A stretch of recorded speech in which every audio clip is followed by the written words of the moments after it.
जैसे हमारे यहां सड़क के होते हैं ना, सड़क का नियम है, एक सड़क पर एक कार चल रही है, दूसरे, वहां क्या केव्स होती हैं, गुफाएं होती हैं, स्पेस में केव्स बनाई जाती हैं, गुफाएं, और हर एक जहाज के लिए एक गुफा निर्धारित होती है, वो उसी गुफा में जाएगा, उसके ऊपर नहीं जा सकता, नीचे नहीं जा सकता।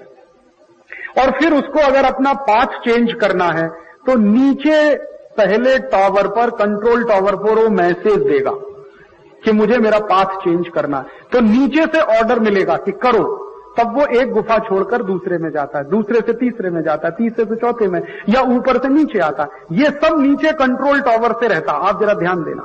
और अमेरिका के लोग कहते हैं कि हमारा सिस्टम दुनिया में हाईली एफिशिएंट है, कंट्रोलिंग सिस्टम उनका बहुत एफिशिएंट है, इसमें कोई दो राय नहीं है। तो उनके कंट्रोल टावर में बैठे हुए हर आदमी को मालूम है कि जहाज उड़ा है और उड़कर गया है, और वो जाकर फिर देखिए आप कि एक जहाज जो टकराया, जिसका दृश्य आपने बार बार देखा है, मैंने तो एक ही बार देखा, उसने 270 पे टर्न किया है, ऐसे एक तरफ जा रहा है और 270 टर्न किया है। इतना टर्न जो है कोई बहुत ही मशहूर या बहुत एक्सपर्ट पायलट ही ले सकता है, आतंकवादी तो सवाल ही नहीं उठता, कर ले उसको, कोई अतिरेकी उसको टर्न कराने प्रश्न ही नहीं उठता। वो टर्न जो है बहुत व्यवस्थित लिया गया है, और बहुत व्यवस्थित टर्न के बाद वो जा रहा था वॉशिंगटन डीसी व्हाइट हाउस की तरफ, 270 टर्न लेके वो घुस गया पेंटागन में। और मैं आपको पेंटागन की बात बताऊं, पेंटागन है डिफेंस मिनिस्ट्री, वहां पर बम्स और गन्स लगे रहते हैं हमेशा। वहां पे 4 गन्स हैं चारों तरफ दिशाओं, 4 उनके मेजर वो हैं एंट्री पॉइंट, चारों तरफ गन्स हैं, और वो गन्स ऑटोमेटिक हैं, और वो गन्स की जो मार है वो 2.5 किलोमीटर ऊपर तक है। वो गन्स क्या होता है, जैसे ही कोई जहाज पेंटागन के आसपास आया, वो अपने आप चालू हो जाती है और मार देती है वहीं आकाश में। तो वो गन्स क्या कर रही थी भाई, और एक नहीं, चारों एक साथ फेल हो गई। मान सकते हैं 1 फेल हो गई, 2 फेल हो गई, 3 फेल हो गई, 4 फेल हो गई। चारों गन्स अगर फेल हो गई तो फिर अंदर के जो अधिकारी बैठे थे उन्होंने ठीक क्यों नहीं किया उनको, क्योंकि ये तो सिक्योरिटी का मामला। और सबसे मजे की बात जो हैरान करती है मुझको और आप सबको, शायद आप सोचें कि भाई अगर ये अटैक हो रहा था तो टीवी वाले कैसे पहुंच गए, कहां से पहुंचे टीवी? आप ध्यान दो, पहले जहाज की रिकॉर्डिंग बराबर है और दूसरे की तो खैर है ही, तो इसका अर्थ यह है कि पहला जहाज अटैक करने जा रहा है तो टीवी वालों को मालूम था, वो कैमरा लेके तैयार बैठे थे। और दूसरा जहाज उसके 10 मिनट के बाद आया, तब तो खैर मालूम ही होगा उनको। दोनों ही रिकॉर्डिंग बिल्कुल साफ साफ हैं। अगर पहले जहाज के टकराने की रिकॉर्डिंग नहीं होती तो मैं मान लेता कि ये कुछ घोटाला है, गड़बड़, लेकिन पहले जहाज की बराबर रिकॉर्डिंग है। पहला जहाज स्ट्राइक कर रहा है वो दिख रहा है, दूसरा भी स्ट्राइक कर रहा है वो भी दिख रहा है, और तीसरा वो पेंटागन का तो खैर है ही। तो ये सब बहुत सोचे समझे गए प्लॉट के साथ हुआ है, बहुत सोच समझ के हुआ है, ये अचानक से कुछ भी नहीं हुआ। मैं इसको एक्सीडेंट नहीं मानता, मैं इसको सोचा समझा गया अमेरिका का एक्सपेरिमेंट मानता हूं। अच्छा आप देखो एक और मजे की बात, जैसे ही अटैक हो गया आप जरा ढूंढो उस समय जॉर्ज बुश कहां था। वॉशिंगटन डीसी में था ही नहीं, फ्लोरिडा में था। फ्लोरिडा बहुत दूर है वहां से। क्यों था फ्लोरिडा में, क्या काम था उसको? तो कहते छुट्टी मनाने गया था। तो अभी महीने भर पहले छुट्टी मना के लौटा था, क्या हर महीने छुट्टी पे जाता? जॉर्ज बुश महीने भर पहले 21 दिवस की छुट्टी मना के लौटा, फिर महीने चला गया क्या? तो काम नहीं करता इसका माने वो हर महीने छुट्टी लेता रहता। तो कहा गया कि वो छुट्टी मनाने फ्लोरिडा गया हुआ था। अच्छा फ्लोरिडा नहीं गया हुआ था, मेरा ऐसा अनुमान है जो चूक गया वो ये कि जॉर्ज बुश की प्लानिंग या अमेरिका की प्लानिंग ये थी कि व्हाइट हाउस को अटैक कराना, इसलिए उसने व्हाइट हाउस खाली कर दिया था पहले ही। जॉर्ज बुश तो छुट्टी पे गया मान लिया, लेकिन जॉर्ज बुश के सब कर्मचारी भी नहीं थे, व्हाइट हाउस खाली था, क्योंकि तैयारी थी अटैक कराने की। और व्हाइट हाउस को अटैक कराने का अर्थ क्या है? अमेरिका देखिए और यूरोप, मैं आपको इनकी एक विशेषता बताता हूं।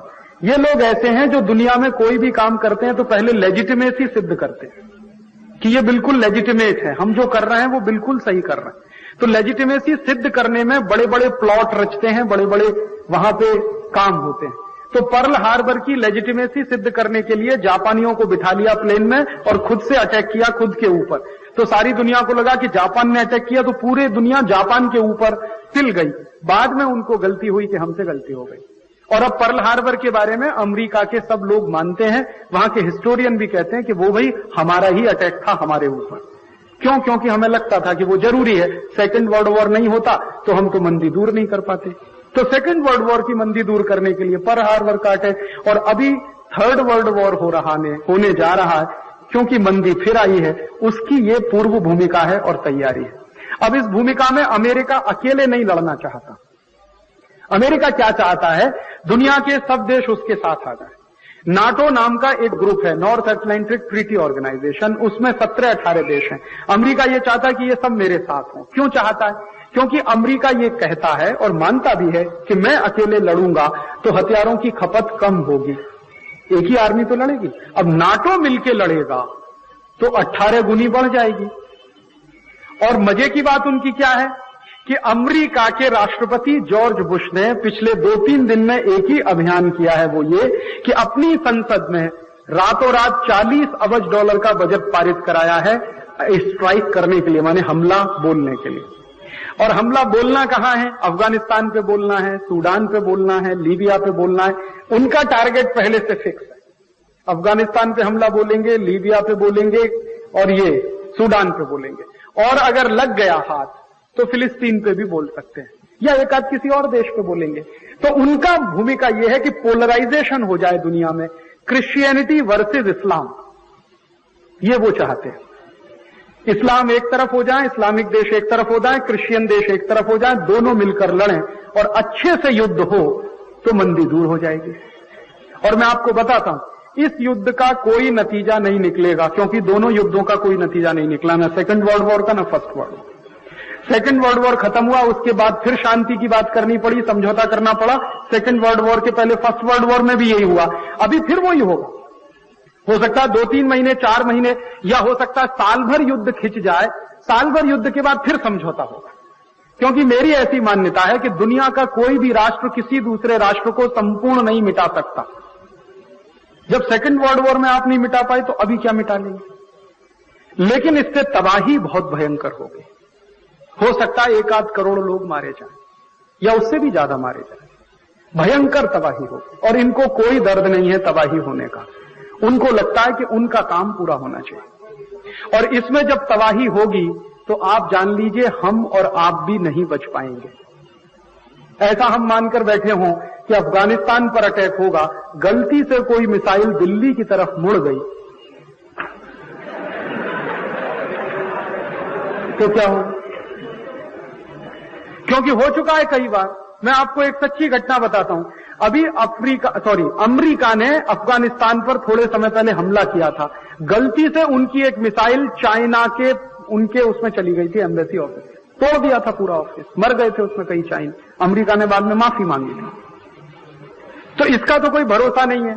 कितनी ही गाइडेड मिसाइल्स हो, कंप्यूटर प्रणाली काम करना बंद कर दे तो कहीं का कहीं जाके टकराती और क्या तबाही कर सकती है, आप उसकी कल्पना कर सकते हैं। और अगर किसी मिसाइल में केमिकल वेपन्स उन्होंने लगा दिए तो तबाही तो और भयंकर होगी। क्योंकि अमरीकियों का तो चरित्र ऐसा है। वियतनाम में वॉर हुआ था, आप सबको शायद याद होगा जितने बड़े लोग हैं। तो वियतनाम में इन्होंने लाखों लोगों को केमिकल वेपन से मारा था, लाखों लोगों को।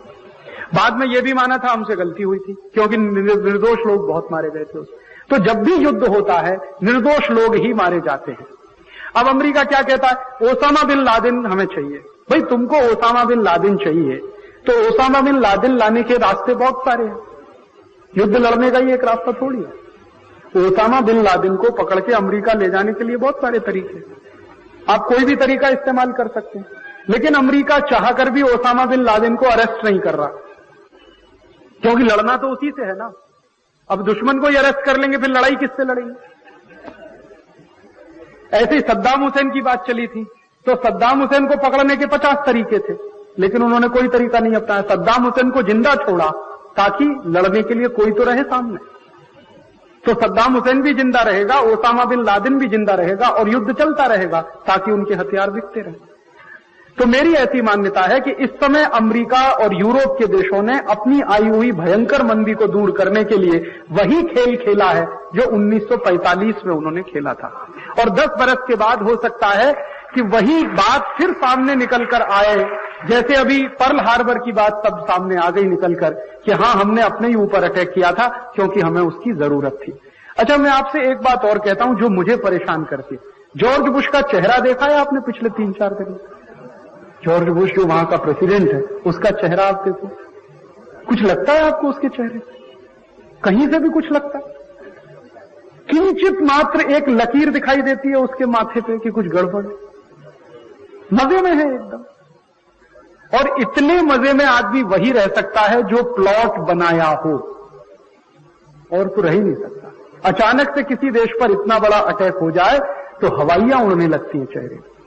आप परवेज मुशर्रफ का चेहरा देख लो,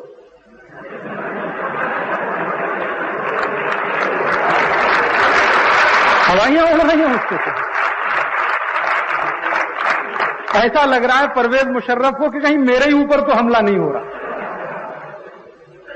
तो आप परवेज मुशर्रफ का चेहरा देखो, एकदम सूख गया है।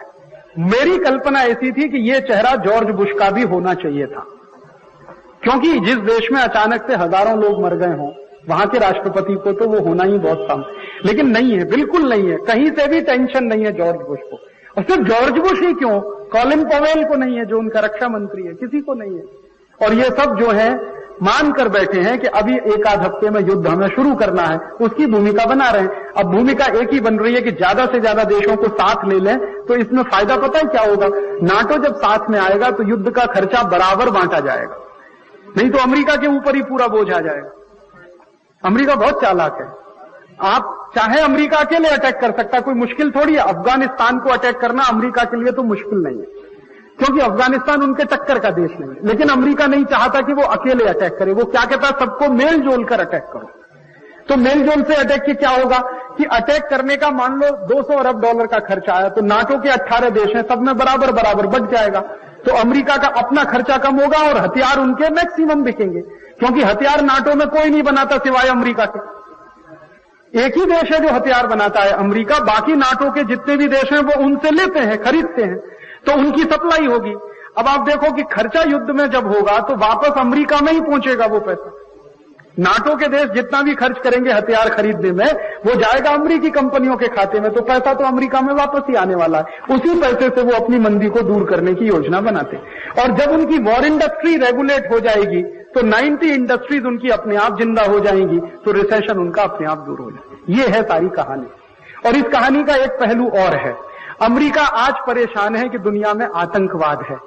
हम तो पिछले 15 साल से परेशान हैं। और अमेरिका आज परेशान है कि उनके 2 टावर में कुछ 1000 लोग मर गए, अब पता नहीं कितने मरे। वो कहते हैं कि इन दोनों टावर में 50,000 लोग काम करते थे, लेकिन उस दिन नहीं थे उतने लोग। और एक तो सवेरे अटैक हुआ तो पूरा भरे होने का प्रश्न ही नहीं है, वर्किंग आवर्स में नहीं अटैक हुआ है, बहुत पहले अटैक हुआ। तो मेरा ऐसा मानना है कि अगर लाशें निकाली जाए, वैसे तो मिलना बहुत मुश्किल है, 2-2.5 हजार लोगों से ज्यादा नहीं मरे, मैक्सिमम होंगे तो 2-2.5 हजार लोग मरे, 3,000 मर गए होंगे ज्यादा। लेकिन जो 3,000 लोग मर गए हैं अमेरिका में, उसकी तुलना हम भारत से करें। हम सन 1989 से 1989 से जम्मू कश्मीर में अतिरेकियों का हमला झेल रहे हैं, और 1989 से लेकर आज तक जम्मू कश्मीर के भारतीय लोग जो मरे हैं उनकी संख्या 25 से 30 हजार के बीच में है, जो निर्दोष हैं, जो मारे गए अतिरेकी हमले में जम्मू कश्मीर। और ये तो 25 से 30 हजार निर्दोष लोग मारे गए। अगर आर्मी ऑफिसर्स की संख्या इसमें जोड़ ली जाए तो आतंकवाद में जो आर्मी ऑफिसर्स अपने मर गए हैं उनकी संख्या भी लगभग 5 से 7 हजार के बीच में निकलेगी। इतने ऑफिसर्स मर चुके हैं, रोज मरते हैं।